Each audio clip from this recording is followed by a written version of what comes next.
Hiljade muškaraca i dječaka ubijeno je u genocidu počinjenom u Srebrenici u julu 1995. godine.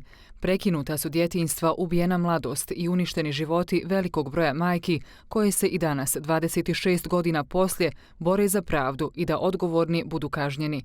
Jedna od njih je i Meira Đogaz. U 73. godini živi sama u mjestu Đogazi, nedaleko od Potočara u Srebrenici. 95. dođe, krenuli smo svi iz one šupe, odozgo, u akumulatorku. Naš holandski bataljon odmah skreće u fabriku akumulatora. Moji sinovi smo se rastavili iza rijeke tamo i nikad ih više vidjela nisam. Na prijeratno ognjište se vratila 2002. godine. Dvojicu sinova, Omera i Muniva, ukopala je 2009. godine u mezarju Memorijalnog centra Srebrenica Potočari. Oni su pronađeni na Snagovu. Munib je u 2 grobnice pronađen, a ovaj Omer u jednoj. O Muniba nije ni komplet tijelo bilo.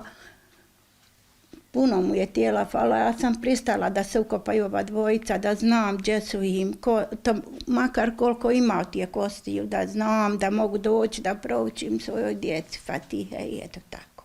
Uglavnom, majke koje su imale sinove nemaju više djece. Mnoge su majke koje žive same, a veliki broj je već preselio na drugi svijet. Meira Đogaz kaže da utjehu traži u namazu i ibadetima. Samo dragog Allaha molim i klanjam svaki vakat svoj da bi ostala u pameti sine, da mi se dušmani ne nasmiju. A pogledam svakom zlikovcu u oči normalno. Zato što moja djeca i moj čovjek nije nikome ama ni mrvicu zla nanio.